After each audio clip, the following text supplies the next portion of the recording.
Hello, everybody. Happy holidays and welcome back to Double Play. We had to have a special episode, kind of more of a video type form, to discuss the chaos that happened with Carlos Correa over this past week. Jack, I know you're very disappointed. It happened the day after. There's our luck again. We always get this. The day after we make a video about Correa going to the Giants and kind of our reaction and what that means. But then he fails a physical, or not really fails a physical, has issues with the physical, we'll say, and turns around and signs with the Mets. It's crazy. Jack, I know you're disappointed, so I'll let you talk about it. Give your thoughts real quick. Well, yeah, that is absolutely our luck because I uploaded a TikTok to our account of my reaction to the Giants signing Carlos Correa. I was so excited. I was reading out all these stats, and I'm excited because of these stats because he's going to be a San Francisco Giant for 13 years. I'm talking about why it's worth the money, why fans shouldn't be so critical, and saying all these things because I'm so happy that the Giants signed Carlos Correa, like I was prepared to do when I thought the Giants signed Aaron Judge.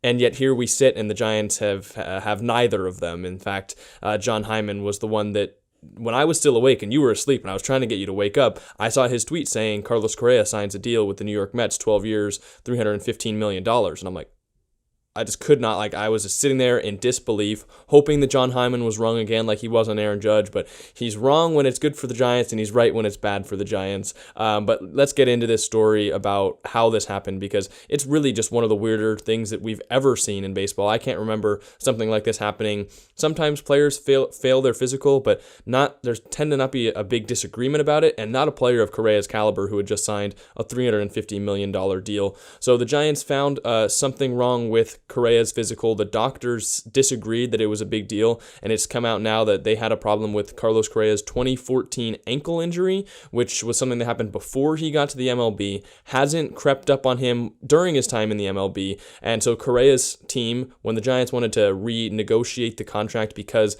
they thought there was an injury that the Correa department didn't disclose to them, Correa was upset. Scott Boras, his agent, was upset that they didn't think that the ankle injury the Giants were fussing about was a big deal. So they gave the Giants some time to look into it, but Scott Boras said eventually they gave him a little bit too much time, so he went out and started to offer Correa up to other teams in the league. And even though he was in Hawaii, Steve Cohen, super owner of the New York Mets, was ready and waiting. Do you want to kind of get into where it went after that? Yeah, the first thing that happened I wanted to mention because it's just a funny little story about it. Right when the news comes out that the press conference was canceled due to something with the physical, I texted you, and any reason to worry about Correa? You said, absolutely not. And I said, yeah, I agree, but it'd be funny if something did happen. And then a couple hours later, something did happen. But then, yeah, like you said, Cohen seals the deal for the Mets and offers him less annually, less total contract than what he got before. So maybe that's because of the injury. Maybe that has something to do with it. It's probably a number that if the Giants were to be successful in renegotiating, that's probably what it would have ended up looking like. So for the Giants, it's just kind of a fail. Like, does $35 million less and $2 million less a year really matter all that much when you're trying to secure a franchise player for the next 13 years? I would say no. Giants obviously had some internal disagreements, and they disagree that they wanted to save some money on it. I don't know if they got cold feet or if it was actually concerns about the injury, but it was just kind of something that was chaotic and that most people woke up to the news in the morning. I know I did. I started just jumping around, dancing around my room, even though the Mets getting better is probably worse for me as a Dodgers fan than the Giants getting better. But I thought it was just funny to see a division rival suffer. So that part was just chaotic, and the Mets now look very dangerous in the National League East. Chance to win that now, and the National League in general, and the MLB. They have it, one of the favorites for sure, probably one or two in terms of odds to win the World Series as of now. They're up to 2. The Astros are still number 1, but the Mets are at 2. Yeah, so they're going to be up there. They're going to have a great season, and it's just going to be it's going to be crazy to watch. And Steve Cohen just throwing around more money, trying to buy his team a World Series essentially.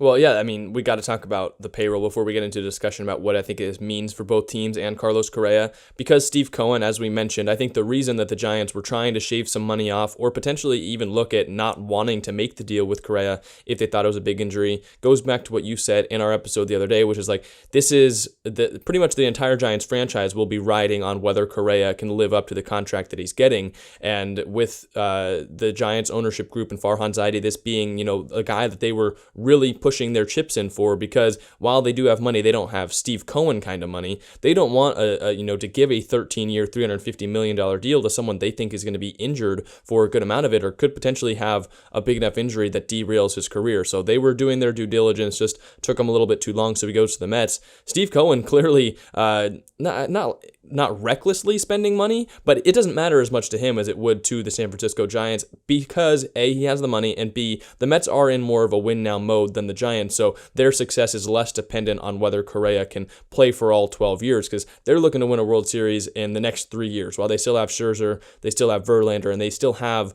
all of this talent on their roster at one time. But when you have that much money and you're spending that much money, you're going to set some records, and they did in the process. Their payroll, including an $111 million luxury tax this year, will be just about $500 million and could creep even higher, because we've heard that they still want to make some more moves, and that sounds like a big number, and it is, because no payroll in the league ever has been more than $350 million. So they're just blowing past previous payroll records. Steve Cohen, it's kind of like just a little dust off his shoulder, $111 million for the luxury tax. I'm sure he won't miss it if the Mets win a World Series, but they're spending crazy money. The luxury tax that they're paying, $111 million, is just $2 million more than the average payroll across all of Major League Baseball. You could probably lump the A's and the Pirates and the Reds, like all of the money that they're spending wouldn't even come close to the luxury tax that the Mets are paying on all their players. So, Steve Cohen bringing out the Brinks truck for Carlos Correa, Francisco Lindor, and they've got just about one of the best rosters in baseball now. So if they win a World Series, it's worth it. But what is your take, first of all, on just how much money Steve Cohen's spending? I mean, it's ridiculous, and I feel like, as crazy as it sounds, it's almost something that the Mets needed to do this year, and because we saw Nimmo was a free agent, DeGrom ended up leaving, but was thinking about leaving, and it kind of looked like he was going to leave. Diaz was a free agent, so, and they did all that. They re-signed Diaz, they re-signed Nimmo, they replaced DeGrom with Verlander. Doing all that, it almost looked like a net zero, if not a little bit of getting better. And that they replaced a few of their rotation pieces with other rotation pieces. So it almost looked like a net zero, and they were going to be a similar 101 win team that they were last year. And then they add Carlos Correa, which is absolutely ridiculous. I think they're definitely favorites to win the National League East right now, and they might win close to 110 games and be the best team in baseball in the regular season. And then it comes down to the postseason, which you had some struggles with last year, but now you're not just adding Correa to that team, which is something we talked about last episode with the Giants. You're getting Correa, who has a great track record in the postseason and can be a catalyst for a World Series run. So you're not just getting a player of Correa's caliber, but you're getting a player that can perform like that in the postseason. He's proven it, and the Mets look to be very scary going into the season and potential World Series run. So, let's kind of just run it around from catcher to outfield. They've got Francisco Alvarez and Omar Narvaez, you would assume, playing catcher. You've got Pete Alonso at first base. You could play Jeff McNeil now mostly at second base. I've seen that they are going to move Carlos Correa to third, which his arm clearly makes it he's able to play third from shortstop. And you've got Francisco Lindor at short. Those are the two Puerto Rican team left side of the infield, and now they're going to be playing probably for the rest of their careers in Queens. You have Starling Marte in right field, Brandon Nimmo in center field, and I've seen that they will play Brett Beatty sometimes in left. They still have Mark Canha. And then you look at the bench, and you've got Luis Guillorme, who's been good for them. You have Eduardo Escobar, who you signed to be a starting third baseman last year as a DH or a bench bat. You still have Daniel Vogelbach, Darren Ruff, who they traded for at the trade deadline last year.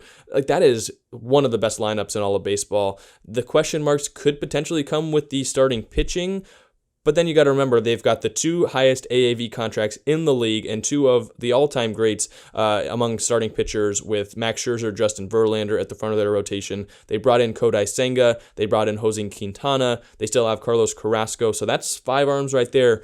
So if it all works out for them, everyone stays healthy.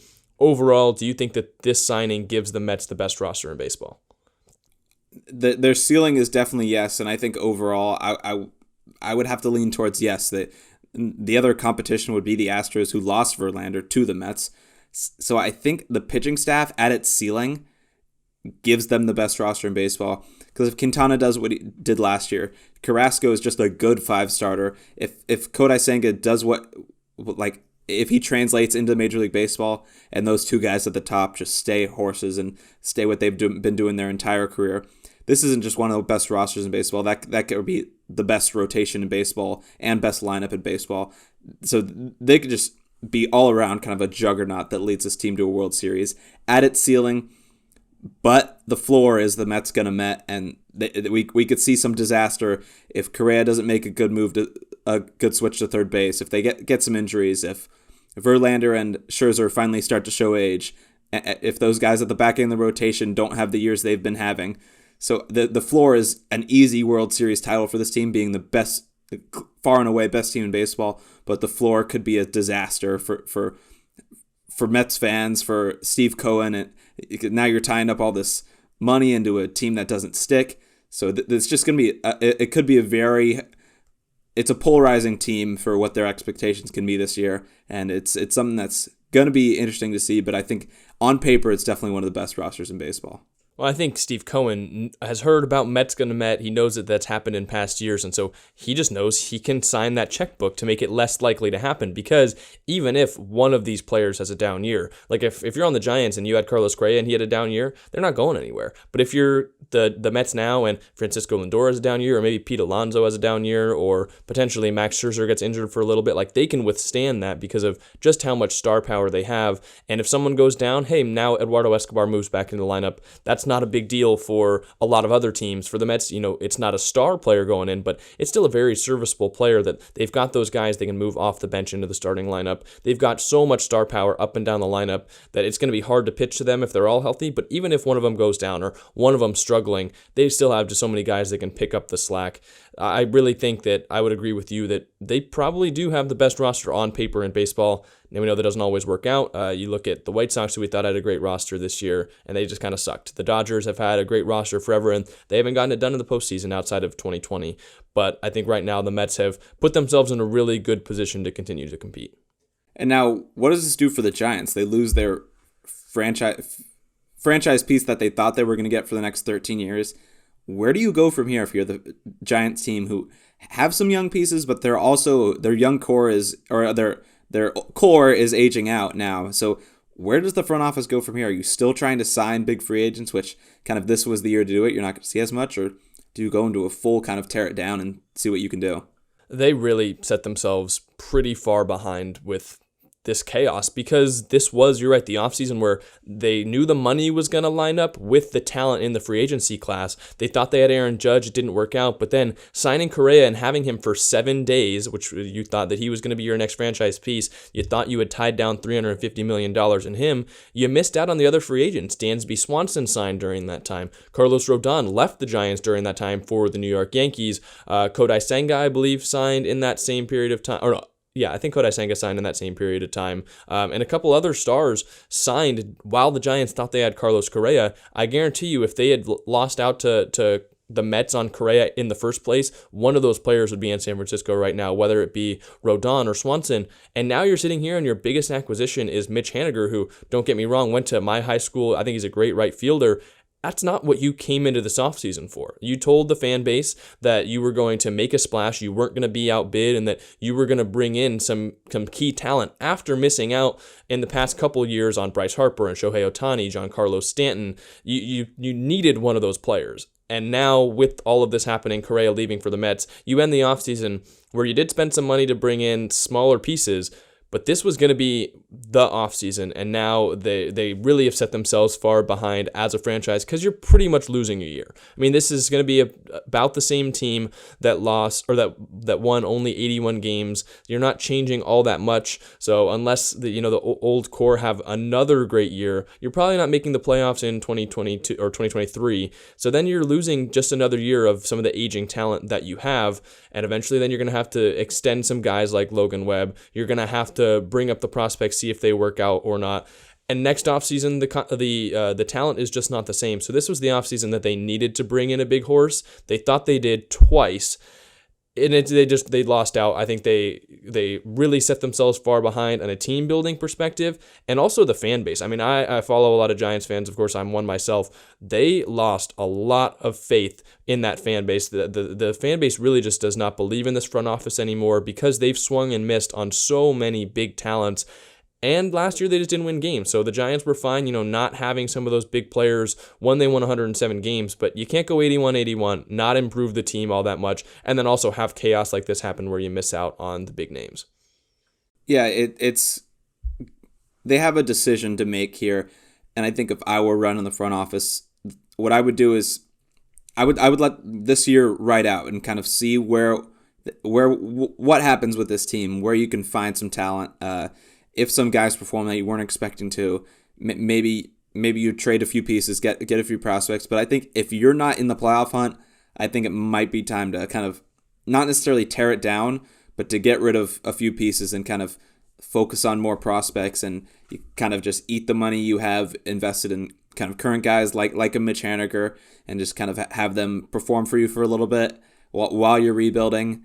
And I think it might be time for the Giants, but maybe they get some performance out of the guys that they signed this year. Maybe they make a playoff push. Maybe they're buyers and make it into the postseason, and then that kind of shifts what you do from there. Maybe you sign a few free agents next year who they're not the caliber of players this year, but they're going to help improve your team, and maybe you get better and you still make the playoffs, whether it be as a wild card team for a few years right now before maybe you get a big splash or a big prospect come up in a couple years. But I think right now, if things go the way we expect them to go, it might be time for a kind of rebuild for the Giants. Yeah, I mean, they were rebuilding for a while after kind of that 2017-2018 run. They just happened to win 107 games mid-rebuild, and while that's not going to happen every year, I think it gave them, a glimpse of hope that, like, hey, we could possibly compete now. They just haven't supplemented that with enough talent. You let Kevin Gausman walk because you thought you could replace him with some smaller names, and they did to some extent, but Kevin Gausman still proved that he was going to be a star. They brought in Carlos Rodon and kind of revitalized him as well, helped them have, a full healthy season, have a great season, and now he's off in New York because the Giants thought they had Carlos Correa, and you can't miss out on this much talent and not win games at the same time. So they were safe in 2021, not in 2022, and certainly not going into this year, 2023. I think this front office, if they don't land someone or they don't win games, I mean, they've got to turn their pages to Shohei Ohtani and hope that they can potentially get him from Anaheim, or else I honestly wouldn't be surprised, although I think that Farhan Zaidi is a great president of baseball operations. I wouldn't be surprised if he loses his job, just because you can't have this many years where you miss out on all the big free agents. It doesn't matter that you're trying to spend money, because if you have it and you don't, and then you lose games, there's really just no excuse for that. Yeah, it's something that it's going to be interesting to see in the coming year and years what they do, what the ownership does with Farhan Zaidi and kind of the rest of the front office, and what the front office does with the team. It's clear that there's some question marks, and it's going to be an interesting season going forward for both the Giants and the Mets, who are on very opposite ends of the spectrum after Correa flips. It feels like almost like a transfer portal commitment for Correa. He was committed, decommits. Seeing a lot of that right now in football. But it's going to be an interesting season for both these teams, with two very different trajectories and paths that they're going to be on. Yeah, thank you guys so much for tuning into this video. If you're a Mets fan, congratulations. If you're a Giants fan, I share your pain and disappointment. But thank you guys so much for tuning in on YouTube. Make sure you're leaving a like, subscribing, and leave a comment down below what you thought on the whole scenario, what your reaction was, maybe in emoji form. We want to hear all about that down in the comment section. Thank you guys so much for tuning in. We've been Double Play Baseball, and we'll see you next time.